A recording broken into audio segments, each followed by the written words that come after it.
Acho que viver a gravidez é viver um sonho, né? A gente... é uma das coisas mais maravilhosas que acontece na vida da gente. Eu acho que no momento que você descobre que vai ser pai ou mãe, a gente já se transformou, a gente já virou outra pessoa. E é uma construção ao longo desse tempo de gravidez, né? Você vai se transformando numa pessoa cada vez melhor. E eu acho que falar de perda gestacional é uma inversão de expectativa muito grande. Porque você está esperando seu filho, de repente você não tem. Você esperou 9 meses, 8 meses, o tempo que for, você não tem. Na sua cabeça ele já cresceu, já teve, foi pra faculdade, você já tem netos já, mas ele não vem. Eu acho que o grande ponto é o que a gente faz depois disso, né? O que a gente faz com essa notícia? O que a gente faz com a nossa vida depois disso?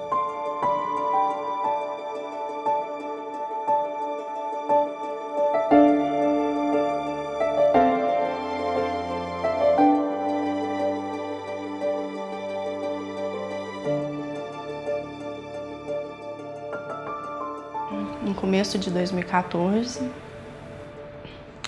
a gente descobriu que estávamos grávidos. Descobri que estava grávida. Foi, assim, um dos momentos mais felizes da minha vida. Então, quando eu descobri que estava grávida do Miguel, eu só conseguia sentir gratidão. Eu lembro que foi o que eu consegui fazer na hora que eu peguei o resultado no laboratório. Porque eu estava vendo essa gravidez mesmo como uma segunda maternidade, uma segunda oportunidade de exercer a maternidade de uma maneira mais madura, né? Eu fui mãe muito nova, eu tive a Cecília de 21 para 22 anos de idade. Foi muito despreparada fui muito despreparada para essa maternidade. E com a chegada do Miguel, parecia que era Deus me dando uma segunda chance de vivenciar de uma maneira mais plena e consciente essa gestação e essa maternidade também. Eu acho que a história do Theo começou do nosso desejo de ter filho, assim, que a maternidade, o desejo de maternidade sempre existiu em mim e a gente já tinha 5 anos de casados quando ele chegou. Ele foi uma gravidez muito desejada, muito planejada, muito querida. E foi super mágico e lindo, assim. A descoberta foi durante uma viagem, que também era para comemorar nosso casamento. E eu não imaginei nunca que eu estava viajando grávida. Na verdade, eu achava que eu ia ficar grávida durante a viagem, tinha, assim, essa ideia. Então foi lindo, foi mágico. Se descobrir em Paris que está grávida é uma coisa assim, né?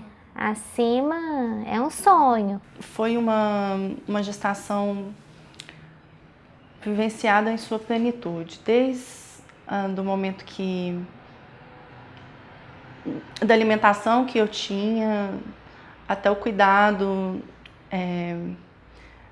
maiores, né? Aquela coisa de passar creme porque senão vai dar estria na barriga. Não era por causa da estria que eu ia pro quarto, era para conversar com o Miguel, era para contar histórias, era para agora eu vou te mostrar a música mais bonita do mundo. Eu ia lá e colocava Neil Young para ele escutar e dizia que valia a pena estar nesse mundo, que esse mundo é um mundo bom, é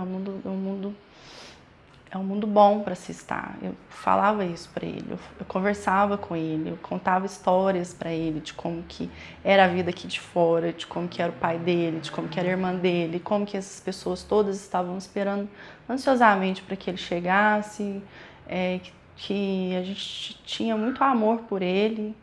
E isso cria um vínculo fortíssimo. Eu sou reikiana, então eu deitava sempre que eu podia, eu estava aplicando reiki na barriga para que através do reiki ele conseguisse sentir realmente o porquê que meu coração estava pulsando daquela forma tão visceral, tão querendo dizer eu te amo para ele, né, a todo tempo. E a gravidez foi muito mágica. Me preparei muito antes e durante, questão assim eu sonhava com um parto normal, natural.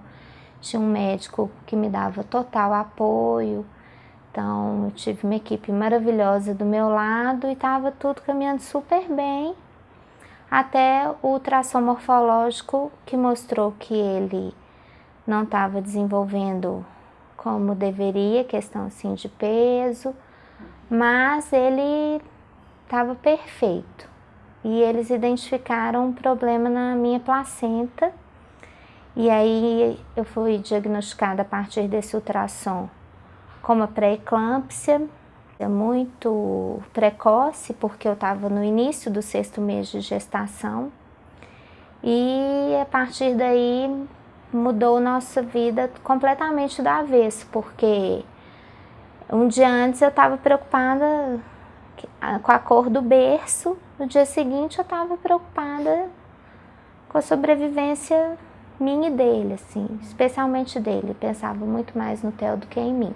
Nas últimas semanas eu estava magérrima, me sentindo linda, ótima, só aguardando a chegada do Miguel mesmo, no meu melhor estado físico, mental, emocional e espiritual que eu já tive em toda a minha existência. Foi tudo para receber mesmo ele da melhor forma e poder olhar para a carinha dele e dizer e repetir tudo que eu já havia dito durante os 9 meses. Foi tudo caminhando de uma maneira quase que para os médicos inacreditável, porque eles falavam a todo tempo que ele não ia nascer, que ele não ia dar conta, que para ele tinha cada vez menos oxigênio e líquido amniótico, assim, né, resumindo toda a situação. E que eles estavam esperando mesmo o momento dele não resistir, que eles induziriam um parto normal. Mas ele foi muito guerreiro. Na barriga ele já mostrava que eu já sentia, assim, meu coração de mãe já falava que ele era especial. Claro que a gente fala que nossos filhos são especiais, mas eu entendi que ele estava lutando, assim, a todo momento, né? Eles falaram que se eu chegasse em 27 semanas, que eles tentariam fazer um parto. Então, foi, assim, uma questão mesmo de acreditar e de controlar o emocional, porque tinha toda uma parte da pressão que tinha que se manter. E com 27 semanas e 5 dias ele nasceu, né? Ele nasceu, foi realmente, assim, de longe o momento mais lindo que eu vivi na minha vida, porque muito guerreiro mesmo, né? Ele chorou no parto, porque ele era considerado um prematuro extremo, que eles chamam, para a idade gestacional, que eu ia entrar no 7º mês, eu estava no final do 6º mês de gestação. E ele estava abaixo do peso e de tamanho, tudo. Então, um menino, assim, que ele veio para o mundo para falar que os milagres existem e que a gente tem que acreditar que tem algo maior mesmo, né? E então foi o momento do nascimento dele, para mim foi um momento assim que eu falei, olha, minha vida pode acabar aqui que eu tô feliz, assim, o chorinho dele, eu me senti assim tão presenteada que para mim não importava mais, assim, para mim já tinha dado tudo certo. Bom, aí eis que chegamos à 39ª semana, penúltima consulta antes da data prevista para a data do parto, e estava tudo maravilhosamente bem. Eu estava já ansiosa junto com o Fabrício, a gente já aguardava ansiosamente a chegada de Miguel. Não aguentava mais a espera de alguma coisa acontecer no meu corpo para que Miguel sinalizasse que ele já estava pronto para vir.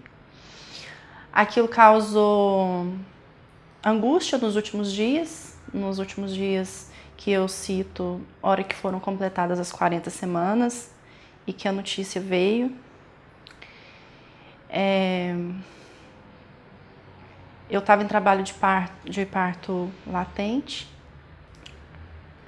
Eu estava no pré-trabalho de parto, já com as contrações, mas o parto não engatava de fato, não dava sequência às contrações, elas não eram ritmadas. A consulta estava marcada para a parte da tarde, a gente quis ir na parte da manhã para ficar mais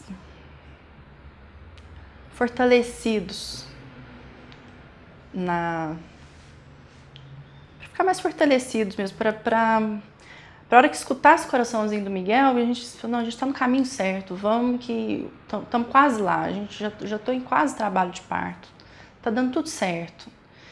E inclusive foi uma coisa que a Rosana, minha doula, falou um pouco antes de chegar no consultório. Aí ela vai ver que tá tudo certo com o coração, que vai ver Miguel pulsando e isso vai dar mais força para ela enfrentar o trabalho de parto. E não foi o que aconteceu. Eu deitei naquela cama do consultório do doutor, do meu médico, e eu fui do céu ao inferno em 3 minutos. Eu estava praticamente pronta para receber Miguel pelo parto natural, através do parto natural. A gente estava se preparando para ficar mais uma maratona em casa, enquanto as contrações aumentavam. E na hora que a gente foi escutar a pulsação, ele não pulsava mais. Não tinha batimento cardíaco. Eu não posso quantificar o tempo que eu fiquei ali para receber a notícia de fato. Não sei se foram 1 minuto, alguns minutos.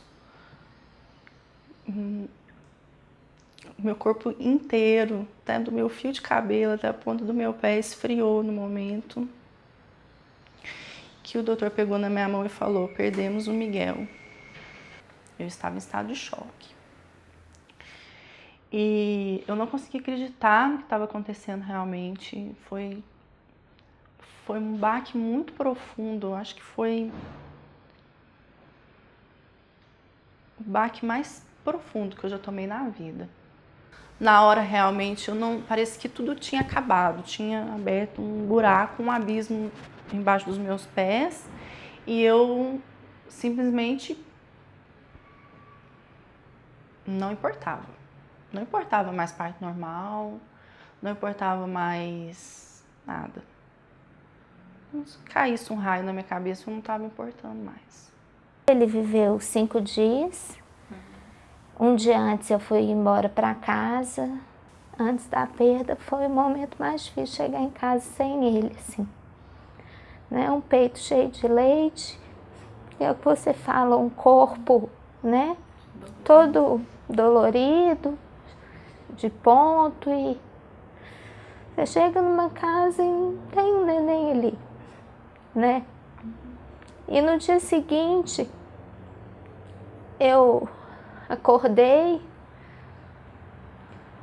e senti que ele tinha ido embora, assim.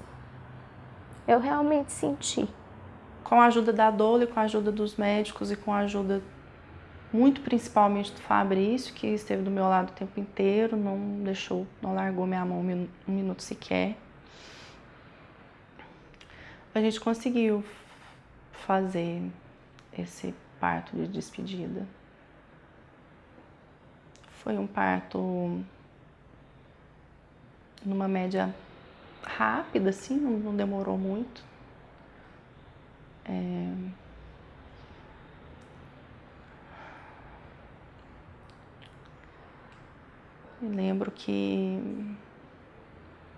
Lembro da Rosana falar: tá na hora, levanta dessa maca agora, que nós vamos ganhar, vamos receber Miguel e você vai ter a oportunidade de despedir dele, de pegar ele no colo. E é uma mistura de sentimentos indizível, porque ao mesmo tempo que tá correndo ao mesmo momento que a dor tá aqui, tá nessa parte do corpo, tremendamente, tá correndo amor por todos os poros tava correndo amor por todos os poros do meu corpo. Todos. Na minha corrente sanguínea, eu tava exalando amor. E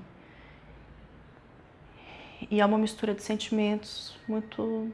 É isso mesmo, não tem nome para essa mistura. Porque durante a gravidez a gente pensa tanto em vida nova o tempo inteiro, e aí vem a morte e você não sabe o que faz, assim, na verdade, né? Porque a gente se prepara, eu dentro da minha crença, eu tenho uma percepção de que a morte é natural, né? Assim, você perder... Eu já perdi pessoas muito amadas, muito queridas, um primo lindo, com 28 anos. Foi muito difícil, mas nada chegou perto de perder um filho, assim. Porque é muito... É morte de um lado e vida de outro. É lidar com as duas coisas, assim, coexistindo. Ninguém está preparado para isso. Ninguém nunca está preparado para isso. Ninguém nunca pensou em viver uma coisa dessa. Duas coisas tão próximas. Foi uma gravidez tão curta, assim, mas tão intensa, uma história tão linda, assim. Eu penso numa história de amor, assim mesmo. E eu senti que ele tinha ido embora.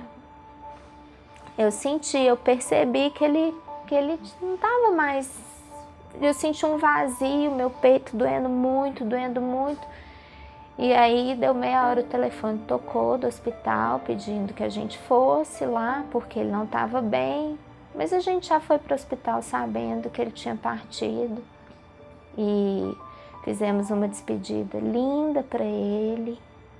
Foi leve, foi bonito, porque foi tudo muito rápido, né? O Theo foi embora num sábado, de manhã cedo, e nós fizemos uma despedida para ele no domingo de manhã. E eu lembro de cada pessoa que esteve lá, que me abraçou. Não lembro do que as pessoas me falavam, mas eu lembro que foi leve. As pessoas foram todas de roupas claras, a gente estava de branco, mas foi uma coisa, foi tão natural e foi tudo tão improvisado. Uma amiga cantou lindamente uma música do Anjo da Guarda em latim. O Fernando leu um poema para ele, lindo.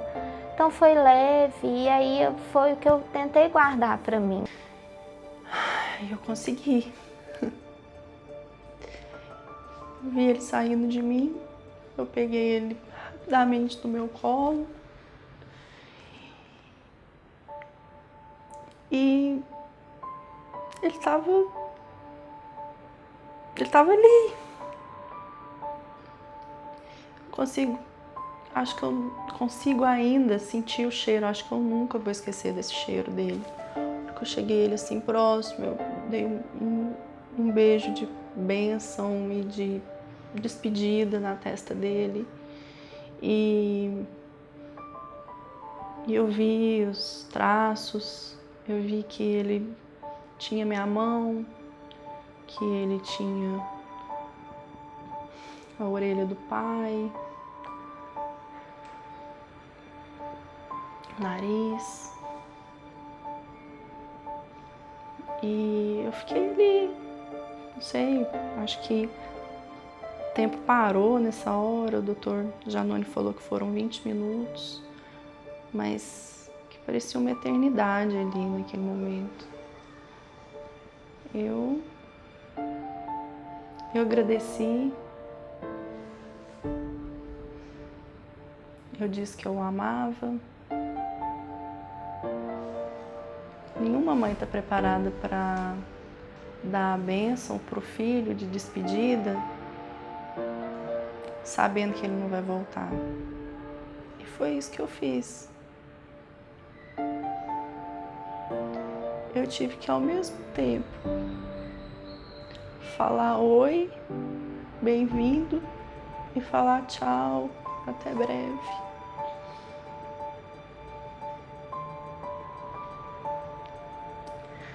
Eu, hoje, quase 9 meses depois, não consigo ainda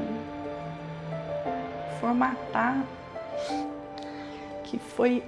que eu sou aquela Rafaela que esteve lá naquele momento. Não consigo acoplar as duas Rafaelas nesse espaço-tempo. Mas eu vivi isso com toda a intensidade que o momento permitia, e ele permitiu muito aquele momento fora da realidade, fora desse espaço-tempo que a gente conhece. Como mesmo na música do David Bowie, a música do Miguel. E eu pude despedir, nós pudemos despedir, nós agradecemos, oramos, fizemos o ritual que nos cabia naquele momento. Queria ter feito muito mais, né? Hoje eu queria ter feito muito mais.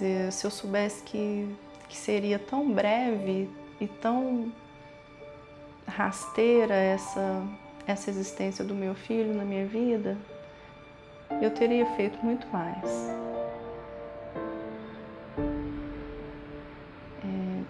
Teria conversado mais com ele,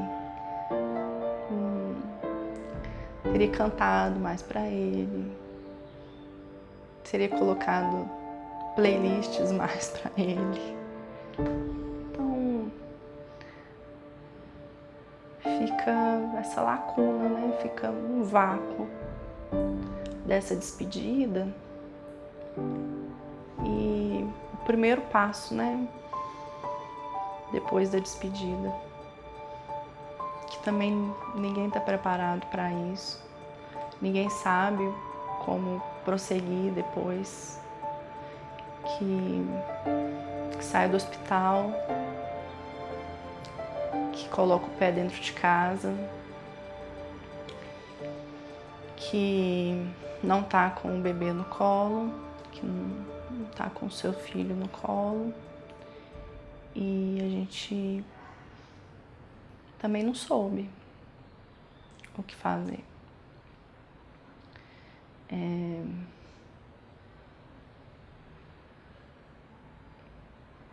A concretização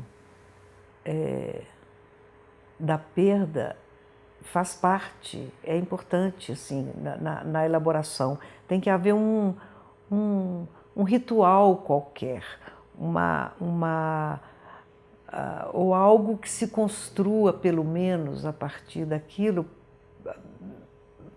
para que se inicie o processo de elaboração dessa perda, desse luto, entendeu? Se não há isso, quer dizer, por exemplo, quando a pessoa não tem acesso, né, ao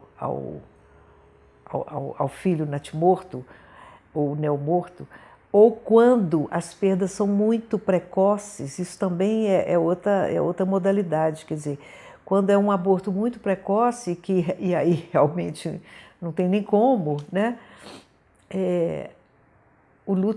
A elaboração do luto é mais longa. Na verdade, naquela época, nesses primeiros 5 anos, eu nem pensava tanto na despedida. Por que eu não despedi? A minha dor era tão grande que eu não entendia por que eu ainda sentia tanta dor, por que a depressão era longa, por que eu não esquecia, por que me fazia tanta falta, por que mesmo tendo tanto conhecimento, tanta resignação, ainda me doía tanto, principalmente nos primeiros 5 anos. Mas hoje, com mais maturidade, com mais tempo, eu vejo que a falta da despedida é um fator muito importante, foi um fator que mexeu muito, atrapalhou muito, tipo assim, fez com que o meu luto fosse mais prolongado meu sofrimento fosse mais prolongado. Hoje eu entendo que a questão da despedida foi um fator muito importante, que tem que ser oferecido para as mães. No primeiro momento não aceitou, que é muito difícil, mas no outro dia, no segundo momento, uma psicóloga, alguém do hospital, né, que seja um profissional da área, oferecer sim, com mais carinho, com mais atenção, explicar a importância daquele momento, até porque eu tenho certeza que no outro dia toda mãe quer ver, não tem aquela. O primeiro momento é um susto, é um choque, a gente fica sem chão, sem mundo, mas no outro dia a gente já consegue enxergar um pouquinho mais a realidade e ser oferecido, porque isso pesou bastante para mim, muito. Porque o que se busca no processo de elaboração do luto, em última análise, é um significado para aquilo, né? Um significado que leva a uma aceitação. Não é para esquecer, jamais. Ninguém esquece, né? É para compreender, entender o significado e conviver com aquilo dali para frente de uma forma boa, tranquila. Eu me sentia mal, assim, porque eu lembro que nos primeiros dias eu levei um ursinho dele pra eu ficar, né, segurando, abraçando. E isso fazia bem pra mim.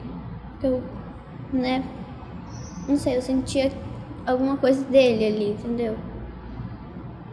E eu ligava porque eu realmente ficava triste, assim. Eu lembrava dele, mas eu não lembrava, eu não conseguia. A minha mente, ela bloqueou os momentos felizes que estavam antes do que aconteceu. E aí eu só conseguia lembrar do aperto que foi na hora. E aí eu só lembrava disso e eu ficava muito triste. Eu escrevi umas 2, 3 vezes depois de muito tempo, assim, depois de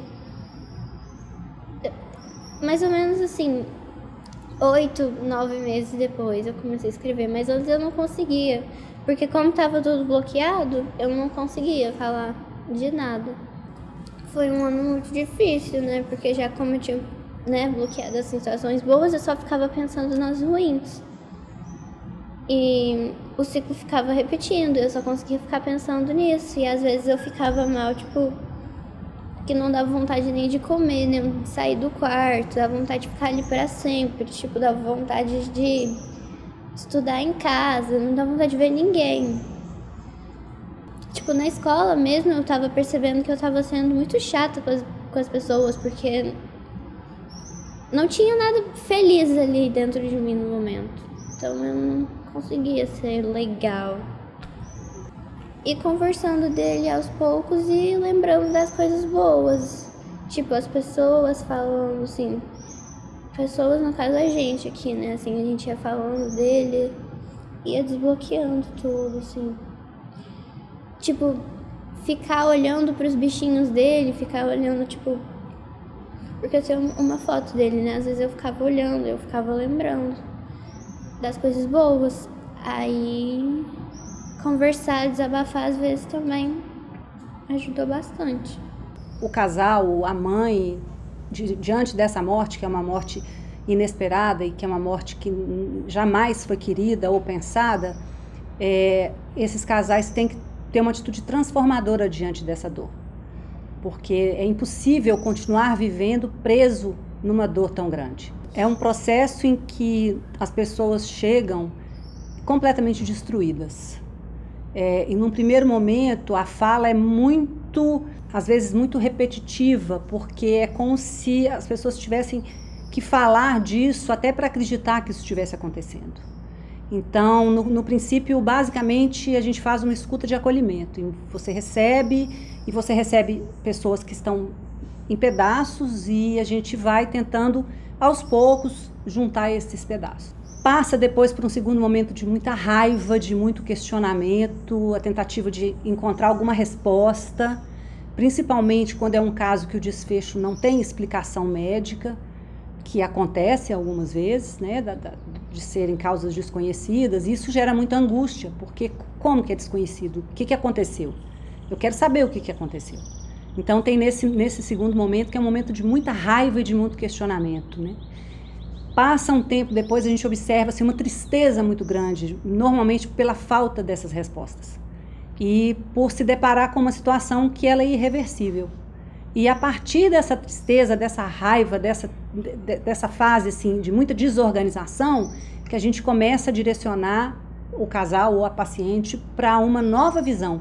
Ou seja, isso aconteceu, isso vai ficar para sempre marcado em você, não tem como esquecer, isso não vai passar, né, porque é um questionamento que a gente escuta muito. E quando é que isso vai passar? E eu respondo, isso nunca vai passar. O que vai melhorar é a sua forma de lidar com isso, mas isso não passa nunca. Então começa aí um trabalho de reconstrução, de transformação disso em alguma outra coisa, que pode ser a possibilidade de uma nova gravidez, pode ser um projeto, como nasceu o Segundo Sol, pode ser um trabalho criativo, alguma coisa. Tem que se transformar isso em alguma outra coisa. E aí a gente fala que esse processo está começando a caminhar.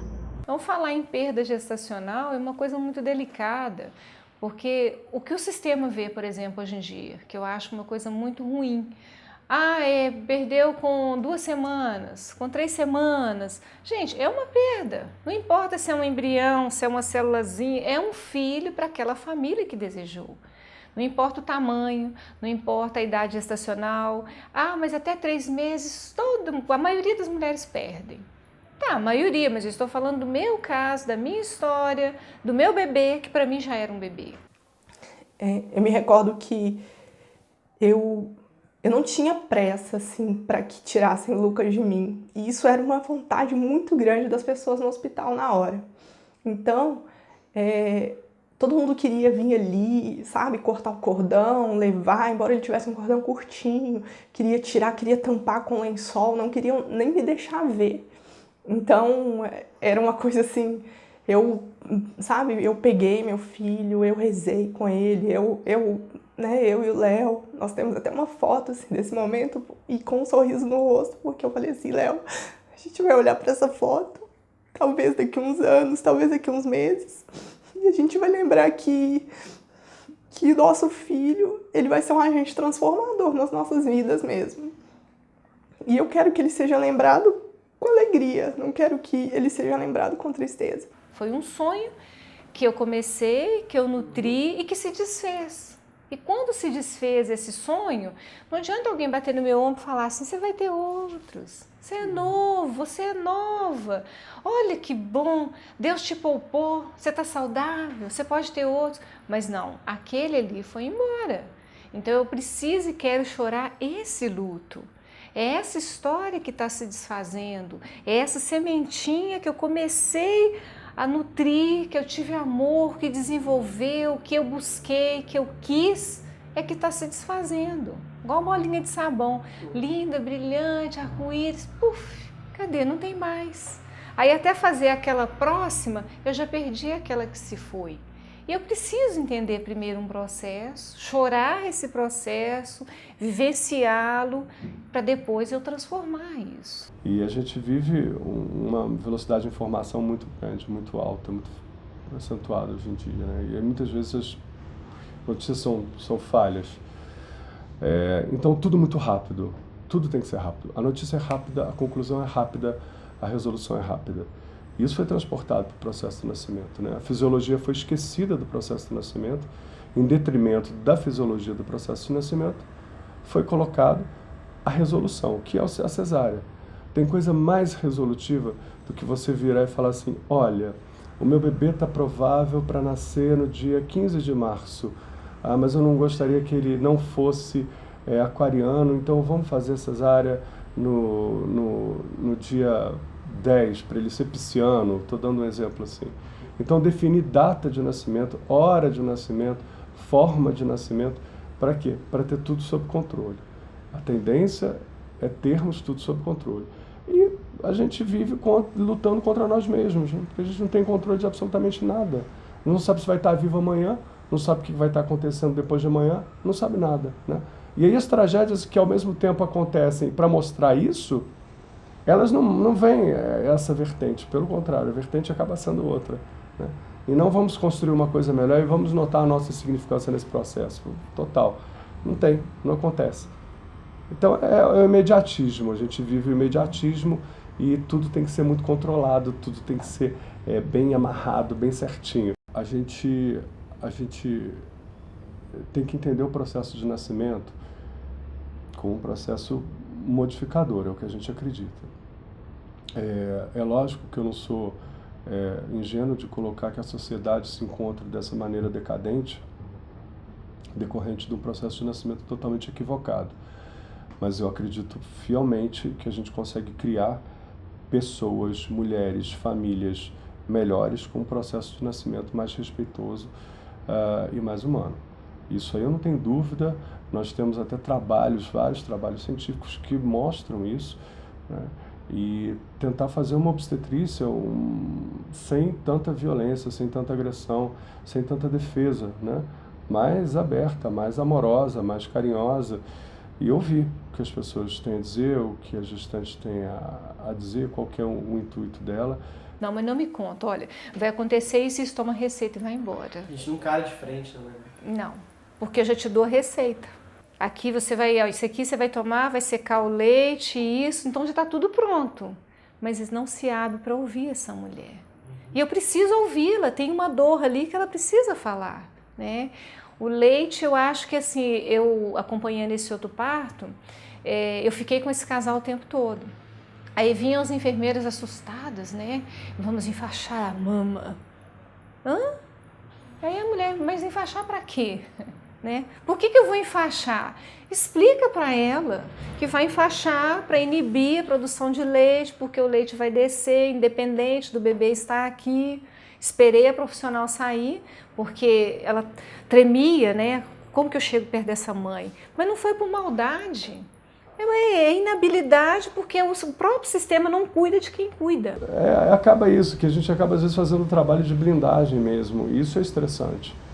É meio que fazer com que a paciente que me procura querendo ter um parto que não tem nada demais, consiga só ter aquele parto sem que ninguém detone, sem que ninguém arrebente com o processo dela, né? E as pessoas são muito pouco treinadas e capacitadas, muito pouco. É uma palavra que escorrega, é uma atitude que escorrega e que às vezes acaba com o processo. A melhor frase do mundo é aquela que você gasta uma vida inteira para construir uma reputação. Você consegue acabar com a reputação em 1 hora. É fácil destruir essa reputação inteira. Então é muito sutil. A gente tem que ter muito cuidado na assistência ao parto, na assistência aos pacientes que são vítimas de perda. O nosso sistema de saúde está pautado na doença, na patologia, que tudo tem que dar um antidepressivo, um anti-isso, um anti-aquilo, mas não dá o acolhimento de viver a dor. Viver a dor, mas nossa, isso é tortura. Para que você vai se torturar? Não, vão tomar um anti. Aí eu tomei antipatia. Não se pode só dopar a dor, né? Você tem que viver essa dor em algum momento, porque senão você vai andar igual zumbi. Eu acho que fazer um documentário sobre perda gestacional pode parecer muito doloroso, né, à primeira vista. Mas para quem passa por isso, é uma voz, sabe, de um tema que é tão pouco falado. E a gente teve a oportunidade de entrar na vida de várias pessoas, se debruçar sobre a nossa própria história também. As coisas se confundiam ao longo do processo. A gente tem muito respeito, porque as pessoas emprestaram essas histórias para que a gente construísse um diálogo em cima disso, para que a gente levantasse uma pauta. A gente não tem a pretensão de dar resposta sobre nada, mas simplesmente dar voz a essa dor, a esse tema, a esse acontecimento que faz parte da vida.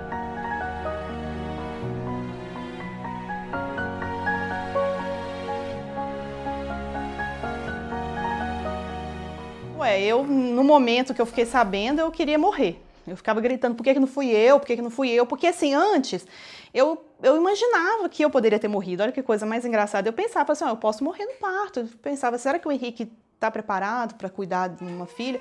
Mas nunca passou pela minha cabeça ela morrer. Entendeu? Então, por isso que para mim foi um choque muito grande mesmo. E gritava também, fiquei me culpando, né? Me culpando por que eu não fiz a cesárea antes, por que eu fui tentar um parto normal, para que isso? Sendo que todo mundo ficava falando para mim que eu era doida, porque a minha família toda Todo mundo foi cesárea, então todo mundo ficava, ai, Kelly, pra que isso? Não inventa não, me contava as histórias horríveis, e nem isso me tirou de cabeça. Eu falava, não, gente, tá tudo bem comigo, tá tudo bem com ela, vai ser normal. Se não for, tudo bem, não tem problema, vamos para uma cesárea. Então, assim, eu me culpei muito. Durante um bom tempo eu me culpei por isso, como se, né, se eu pudesse ter feito algo diferente para ter um desfecho diferente. Eu não me sentia merecedora do auxílio, sabe? Porque eu tinha uma falha comigo mesma. Se eu não tinha sido, talvez, a mãe que eu deveria ter sido pro Lucas, se eu não tinha dado a ele tudo que ele precisava para ele se manter vivo, eu não me achava no direito de receber também. Para mim foi, assim, muito doloroso o fato de eu ter que voltar para esse apartamento. Porque eu já vim para cá grávida, então a minha história com esse apartamento começou com eu sonhando como que seria ela aqui, né? A gente já sabia, quando eu mudei para cá, eu já sabia que esse quarto ia ser dela, né? A gente já estava planejando isso. Tudo. Até assim, essa mesa, a gente pensava ela sentando aqui, tudo. Então, quando a gente voltou para cá sem ela, falei, poxa, o que eu estou fazendo aqui? Se eu tivesse condições, eu não moraria aqui. Até a gente beira a loucura, assim, em alguns momentos, mesmo. E eu lembro nas 3 primeiras noites que eu passei em casa, as 3 primeiras, eu acordava de madrugada ouvindo um choro de um bebê. Não era minha imaginação. Eu escutava, eu levantava da cama e no meio do caminho eu lembrava que não tinha um bebê ali para amamentar. Teve a primeira noite, eu lembro que eu acordei e falei assim, meu Deus, coitado desse menino, tá morrendo de fome, nossa, eu aqui dormindo. Aí eu falei, é isso, ele não tá aqui. Aí voltamos para cá e assim, a vizinhança, tem uma vizinha aqui que tem um menino que tem a idade que ela teria, essa vizinha meio que fugiu de mim. Ela fugiu até hoje, na verdade, ela meio que foge. E ela conversava comigo, porque a gente tinha a nossa janela de área, né, junto, então assim, ela ficava, e aí, não nasceu ainda e tal. Então depois que ela ficou sabendo, ela simplesmente começou a fugir de mim. E assim, eu comecei a perceber que as pessoas mais, assim, próximas, que eu digo próximas mesmo, não próximas de Facebook, que é diferente, né? Tem uma menina que fazia hidroginástica comigo, ela também estava grávida, e aí ela foi uma das primeiras a saber, porque ela entrou em contato comigo perguntando, e aí já nasceu, eu fui e falei para ela. Aí na hora ela, meu Deus, tô chorando, e pronto, sumiu. Aí, só que ela ficava no Facebook, Kelly, como é que você tá, Um dia eu encontrei com ela, na rua, ela virou a cara. Ela fingiu que não me viu, só que ela me viu. Eu sei que ela me viu. E eu já estava grávida da Emanuele já, na época. Então aquilo me feriu, assim, sabe? Eu falei, gente, parece que eu sou culpada por tudo que aconteceu. Uma coisa tão terrível aconteceu comigo e eu ainda sou tratada dessa forma, né? Imprevisível e, assim, o medo de encarar a vida, de falar com as pessoas, aquelas pessoas que você encontra, ai, nasceu o neném, ai, e aí? É menino, porque tem umas pessoas que não ficam sabendo, e aí você não sabe o que você fala para pessoas. Então eu era muito do dia, assim, do momento, e dependendo da pessoa, às vezes eu falava até que o neném estava ótimo, né, assim, tinha nascido tudo bem, porque ele tinha nascido tudo bem, eu só omitia a parte que depois que ele nasceu, ele se foi, né. Tem as pessoas que não sabem que ela perdeu, né, as pessoas que mandam um WhatsApp para dar parabéns porque era a data prevista do parto, né? Então ela tem que chegar em casa, ela tem que ver aquele quarto que não vai ter ninguém para ocupar, ela vai ter que ver aquelas roupas que não vai ter ninguém para usar. E é um momento muito difícil e existem várias reações, né? Existem aquelas mães que no dia seguinte já estão guardando tudo em caixota, guarda, põe em cima do armário, ou seja, não aconteceu nada, nunca teve nada nesse quarto. Existe aquele processo oposto que os pais entram naquele quarto e lamentam aquele quarto e não guarda nada e não tira nada do lugar e fica meses, fica até ano com aquele quarto montado. Então, são formas diferentes de lidar com isso. Então, e quando a gente vai atender, quando eu vou fazer um atendimento desse casal, eu tenho que respeitar, inclusive, de que maneira que ele está lidando com isso. Né? Porque é uma coisa... eu atendi uma paciente que ela usava muito esse termo, né? Ela falava assim, Renata, é surreal. E é surreal. É como se ela falava comigo assim, era como se eu estivesse entrando numa Matrix. Eu estava vivendo um universo paralelo, completamente diferente do que é a minha realidade. Eu entrava numa matrix que eu não conseguia entender. Por quê? Por que está tudo pronto aqui? Né? Para que eu não quero voltar a trabalhar, eu não quero encontrar com ninguém no meu trabalho, porque todo mundo que olhar para mim e vai falar assim, poxa, ela perdeu um bebê. Né? Eu vou na padaria comprar um pão, a moça do caixa vai falar assim, uai, mas você estava grávida ontem, cadê o bebê? Você não passou aqui mais para ver seu bebê? Então, esse enfrentamento, ele é um processo também muito difícil. Mesmo estudando psicologia, eu só entrei em contato com isso e me assustei quando eu soube, quando eu tive consciência de que isso não era falado num curso que eu fui fazer no ano passado sobre isso, sobre essa área, que até então eu não tinha essa consciência de que isso era um assunto velado e de que realmente a gente é preparado para um final feliz o tempo todo, mas que várias, infinitas pessoas fogem a essa regra que é tão difundida. Então, acho que é um tabu porque é um tabu para as pessoas. Falar sobre a morte, sobre o sofrimento, sobre a perda. Tem uma expectativa social de que todos estejam bem e de se mostrarem bem para as outras pessoas. Por ter essa questão social, dificulta na profundidade das relações para poder ter esse tipo de abertura, de falar sobre um sofrimento que é intenso, que realmente não vai ser falado para qualquer pessoa em qualquer lugar. Você tem que ter um conforto para falar disso. O tempo vai te permitindo você processar toda essa história, né? E no início você vive aquele luto, você fica um pouco sem resposta, sem entender, você fica se questionando, por que comigo? Você fica revoltado. E depois você vai superando esses momentos, aí você passa a aceitar um pouco mais, mas aí vem as memórias, vem as vivências que você não consegue esquecer. E aí até chegar um momento em que você percebe que você tem que olhar para trás, lembrar dessa história, mas lembrar dessa história como uma forma que te permitiu a sua própria construção, né? E não se ficar preso ao passado como uma história que sua vida estagnou. Tem pessoas que talvez não conseguem sair desse estágio e a vida delas simplesmente para. E aí vai atribuir toda a frustração, o fracasso para aquela situação. Então eu de forma alguma queria que essa história, essa experiência até se transformasse em uma frustração, um fracasso na minha vida, de forma alguma. Planejamos engravidar novamente, a Mariana veio, foi uma bênção, uma gravidez muito difícil, mas deu tudo certo, graças a Deus. E a Mariana, sim, eu diria que ela amenizou muito, assim, amenizou sim essa dor, amenizou bastante, mas tem um fato importante assim que depois que eu estava com ela, bebezinha, aquela filha tão desejada, olhando para ela, teve um dia que mesmo com ela no colo, toda linda, toda feliz, eu chorei. Eu lembrei do Gustavinho e chorei. E aí que caiu mais ainda a minha ficha de pensar o seguinte, aquilo que a gente já sabe, cada filho é único, toda mãe sabe disso, mas aquele momento diante de tanta felicidade, de ter um outro filho nos braços, toda aquela alegria, eu chorei e lembrei do meu Gustavinho. E aí que eu percebi que realmente que não adianta só colocar na cabeça que cada filho é único, eu senti realmente, diante de toda a minha felicidade, com a minha filha nos braços, que realmente ele era único. Sabe? E ao mesmo tempo, assim, foi um choro assim, de tristeza, de saudade, mas também foi um choro de alegria, de saber que ele não é esquecido, que ninguém ia ocupar o lugar dele, sabe?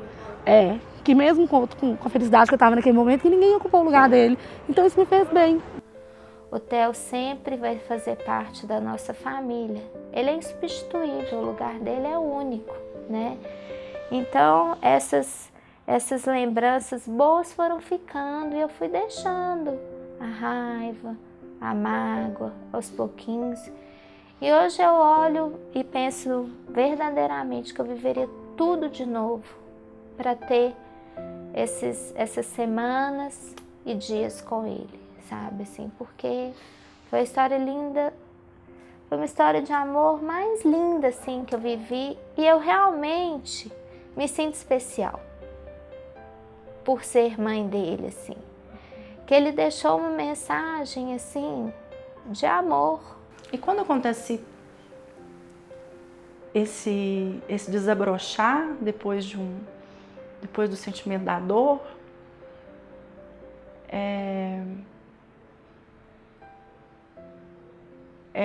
é o maior legado que eu poderia ter nessa vida. É sentir isso, sentir que eu sou um ser humano falho, mas olha que loucura, eu posso amar as pessoas e eu posso receber amor dessas pessoas. Empatia.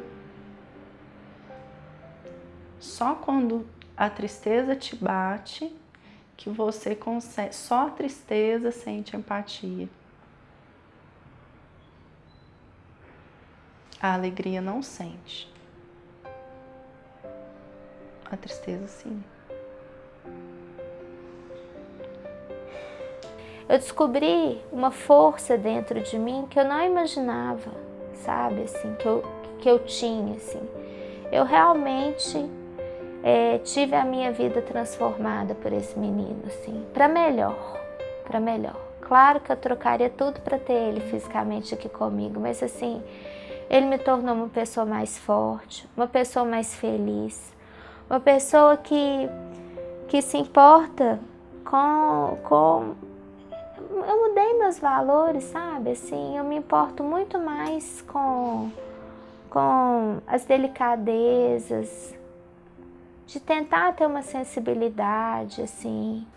E que eu quero poder aproveitar aqui e dizer que a gente consiga, a gente não precise passar por um período tão ruim de nossas vidas, por uma tragédia igual eu passei, igual nós passamos, para que a simpatia brote do nosso coração.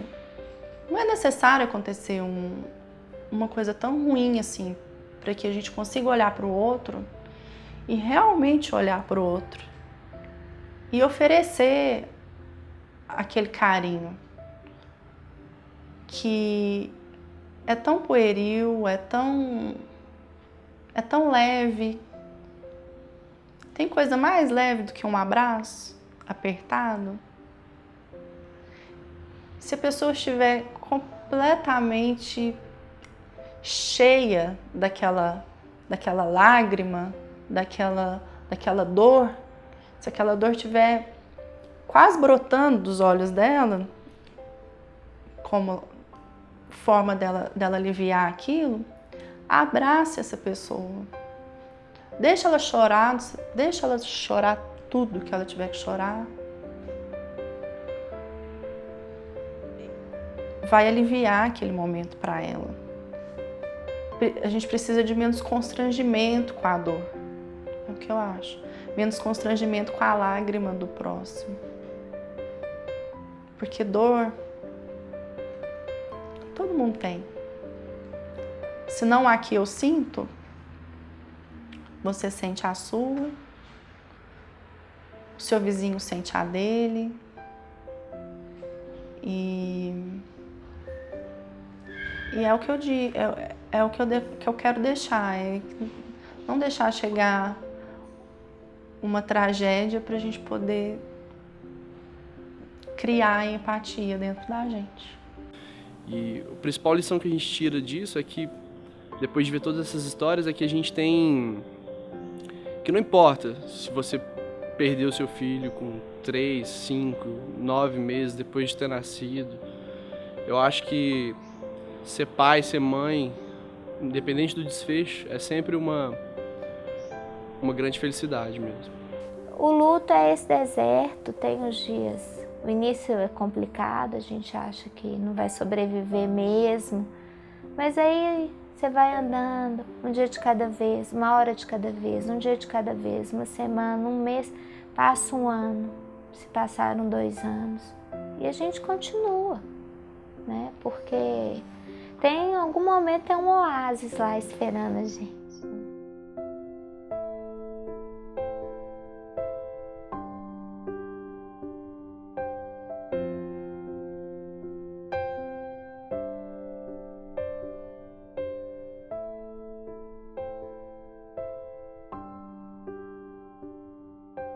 Pensando nessa saudade, nesse amor, aí eu escrevi um poema para ele, né? Eu escrevi um poema para o Theo com o amor da mamãe. E ele diz assim: Tem menino que é passarinho, chega de mansinho no ninho, quebra o ovo devagarinho. Tem dedos de pluma e olhos de céu. Quase não chora, parece que pia. Voou sem se despedir. E voou alto, tão alto, que não deu mais para alcançar o passarinho. Teve dor, desespero, muito choro, mas também teve colo, afeto e amparo. Ainda tem dor, mas o amor é tão maior que no ninho restou a saudade, o carinho, o amor, muito amor. Um dia, passarinho, você há de pousar em algum lugar tranquilo e lá nós vamos nos reencontrar. Então, pensando nesse momento, eu escrevi com muito amor para fechar um ciclo na nossa vida.